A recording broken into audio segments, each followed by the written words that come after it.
পরম যত্নে পরিচর্যা করা হচ্ছে খামারের পশু। পাম্পের পানি দিয়ে গোসল করিয়ে রাখা হচ্ছে পরিষ্কার পরিচ্ছন্ন। কোরবানির হাট উপলক্ষে পশু লালন পালনে ব্যস্ত মাদারীপুরের খামারিরা। ছোট বড় প্রায় ৮৭০০ খামারে প্রস্তুত করা হচ্ছে ৩৬৫৯২টি পশু। যদিও জেলার চাহিদা রয়েছে ৩৩৫৫০টি। স্থানীয় চাহিদা মিটিয়ে অন্যত্র সরবরাহ করা হবে। খামারিরা জানান, খড় খৈল ভুসি ও ঘাস খাইয়ে হৃষ্টপুষ্ট করা হচ্ছে এসব পশুকে। ঈদের আগে ভারত থেকে গরু না আসলে ভালো দামের আশা তাদের। আমি সম্পূর্ণ দেশীয় পদ্ধতিতে আমার গরু লালন পালন করি। কাঁচা ঘাস, খড়কুটা এবং ভুসি, গমের সাথে এটি খাওয়াইছি। আমাদের খামারে মোট 25টি গরু আছে। এর মধ্যে 2টি গরু আকর্ষণীয়, কালো মণিক এবং ভাগা।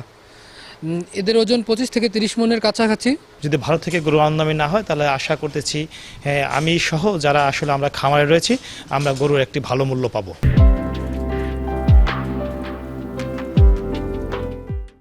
প্রাণী সম্পদ বিভাগ জানায়, প্রাকৃতিক পদ্ধতিতে পশু হৃষ্টপুষ্ট করতে খামারিদের পরামর্শ দেওয়া হচ্ছে।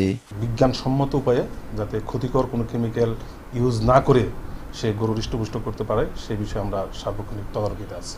জেলা প্রাণী সম্পদ বিভাগের তথ্য মতে মাদারীপুরে অনুমোদিত হাটের সংখ্যা 32টি। তবে ঈদের সময় এ সংখ্যা বাড়তে পারে। আর হাটের জন্য 24টি মেডিকেল টিম গঠন করা হয়েছে। সঞ্জয় কর্মকার, অভিজিৎ, সময় সংবাদ, মাদারীপুর।